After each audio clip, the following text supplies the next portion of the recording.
Hello students, this is Anjana. Welcomes you all in the Ved Model family. Today I am going to tell you about your English chapter 4th, the blossom tree of your second unit. Students, this is a beautiful story adapted from a Tibetan folk tale. Tibetan folk tale means Tibet's state folk tale. Folk tale is a traditional story that has been passed from one tradition to another. Paramparik Katha. Now let's study your chapter and try to understand it. Long ago in the city of Banaras, there once lived a great king and his name was King Brahmadatta. Long ago, so many years ago, in Banaras, there lived a great king. He was loved by all the people in Banaras. For instead of taxing people or making war, King Brahmadatta loved to garden. Means he was not even interested in making wars. He loved to garden, planting. And of all the plants and trees in the city, his favorite was the blossom tree. And among all the plants, blossom tree was his favorite. It was said that even when Banaras was but a small village by the river, the blossom tree was already an ancient plant. And it was also said that blossom tree was an ancient plant. Some people believed that the blossom tree's roots went so deep that they went to the realm of the demons. Ram here kingdom, land, and demons, evil, supernatural powers. Others believed that blossom tree's great boughs touched heaven itself. Another people believed that its boughs means its branches, larger part of branches touched heaven there, Swarg. King Brahmadatta loved the blossom tree because to him it was a poem of life. He loved that tree. He spent a lot of time in its shade. He went there and spent a lot of time there, but for all the time King Brahmadatta spent beneath the boughs of the blossom tree. But mostly times he spent his time there under large branches of that tree. He never once noticed the little kusha grass that grew around the tree or the little chameleons that played around. Chameleon, as we know, that an animal, and this type of grass we can say that a changeable person.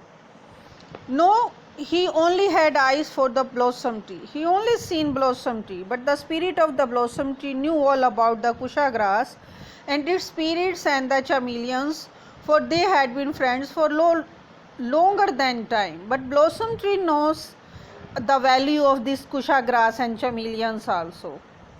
One day the king was seated in his great throne, the chair for a state, Singhasan, with his wife the queen sipping tea. When something fell into his tea, something has fallen into my tea. Something has fallen into his tea. He said it was white. It floated, it moved on, then another bit fell, then another part fell. He looked up. The plaster was beginning to fall from the ceiling, the upper interior surface of a room, chat. Plaster, he said. Suddenly there was a great rumble in the palace. Rumble, continuous deep sound, and palace air, a large and impressive building, mahal. The palace is going to collapse. Collapse is going to be down, come down, crushed, he cried, for making its way across the ceiling for an immense crack, extremely large crack, and great chunks of plaster were falling all across the great throne room. Chunks, some pieces, thick piece, and in the great wooden pillar. A pillar was there. Pillar is a tall vertical structure of stone or wood, etc., which held up the entire whole palace. There was a deep crack. Carpenters, builders, he cried, quickly go out into the parks, into the garden, find a tree to replace the pillar. Hurry, we must repair the palace. He ordered his people to go and found a tree for repair that palace. So the carpenters and the builders searched from park to park, tree to tree, measuring, tried to find a tree great enough to replace the pillar. But it was not long before one of the head carpenters returned to the king and fell on his knees before him. Your Majesty, it pains me to report that there is only one tree great enough to replace the pillar. He said that, King, there is only one tree that can replace the pillar. Well, what is it? What is it? Asked the king. It is the blossom tree. The king looked at the builder, the jewel of Banaras. The jewel of Banaras, that was the ornament of Banaras. The most beautiful tree in the whole of India. No, no, there must be another. There is no another, king. And that builder said, there is no another. Poor King Brahmdat, he did not know what to do. He could either save the blossom tree or let his palace collapse. But he could not do the latter. But he could not do that second choice. His servants, his family lived there. The people needed to see the king in the palace. It was too big a decision for the king, so he went that night out in the park to the blossom tree itself. On that night, he went to that blossom tree. Its mighty branches rose above him.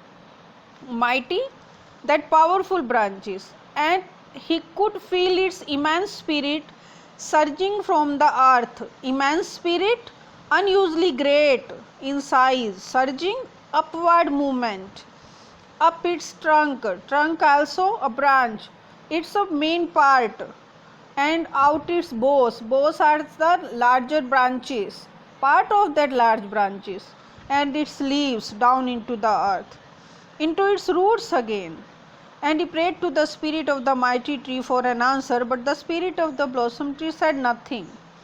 So King Brahmdat decided to chop it down, decided to cut it down. As soon as the idea entered his mind, the breeze is blowing fast. His ears heard it and they whispered it to the birds. He whispered, spoke in soft tone, and the birds flew away in horror, in fear. Whispered it to the leaves, and the leaves whispered it to the sun. Then the leaves spoke in low voice to the sun, and the sun whispered it to the entire universe. Soon all creation knew that in the morning the beautiful blossom tree was to die. And deep in the park that night, the spirits of the other mighty trees, magnificent trees, joined her. Magnificent trees, extremely beautiful trees, joined her. And they said, what will you do? You must leave your body tomorrow morning. What will you do? They said that you will be cut down tomorrow morning. They are going to chop you down. They are going to cut you down. And the blossom tree spirit said, I have lived in my body for thousands of years. I don't know how to live in another body. What will I do? Well, said one of the others, you should try this. No, no, blossom tree, you must do this to save yourself. No, no, no, said another, do this. But though the proud spirits of the other trees had something to say, in her heart the blossom tree spirit knew that they could not help her. He knew that they could not help her, they only give suggestions to her. And so all alone in the darkness of the night, the blossom tree spirit wept. The blossom tree spirit shed tears. The night passed. All alone she waited, when in the darkness an hour before dawn. Dawn is the time before coming the sunshine. In the lawn she heard a teeny voice. Teeny voice, small voice. The first appearance of light in the sky before sunrise, that is dawn, daybreak. Who is it? She said. Blossom tree, it's me, the spirit of the kusha grass. Oh, little kusha grass, can you help me? Blossom tree, I have an idea. What is your idea, little kusha grass? And the great spirit of blossom tree leaned over, bent over, and listened to the teeny voice of the kusha grass, small voice. The next morning, two X-Men brothers made their way through the city. Two X-Men brothers means the people who come there to cut down. The blades of the X-Men swung past their ankles as they entered the park. Their blades of X-Men, they come there with their instruments for cutting that tree, and walked up to the great trunk of the blossom tree, and one of the brothers knelt down, bent down, and felt the tree for a place to chop. He said, "Brother, brother, something is wrong here. Feel the trunk here, it is rotten." Said that the tree is rotten, means it is very bad, it is going to be smelly, stinky. The main stem of tree is rotten. "No, brother, that is impossible. It was fine yesterday." No, feel here, do you feel it? It is soft. The blossom tree has gone soft here. It was fine yesterday. I know it was fine yesterday, but look, it is rotten here. It is not going to be good. It is very bad, stinky, and over there too. I can feel it. It is soft, and way up here it is, and down here and all around here. He said that all around it is rotten.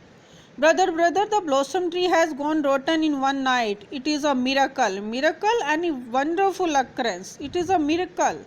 It means that it will not work for the pillar. It will not work. We can't make pillar with that tree. That is going to be rotten. And so fleetly through the city, the two X-Men ran. They found King Brahmdatta with his face in his hands, and they said, "King, the blossom tree has gone rotten in one night. We cannot chop it down. We cannot cut it down now." This caused the king to think, and swiftly his mind raced, trying to think of something to do. He think that he had to do something else, when suddenly an idea flew into his mind, and he said, "Call the carpenters and the builders and send them out into the city to bring back 3 trees, 3 great trees, and we must bind them together with bands of brass and make one strong pillar. Now hurry." Brass, an alloy of copper and zinc. And so out into the parks the builders and the carpenters ran.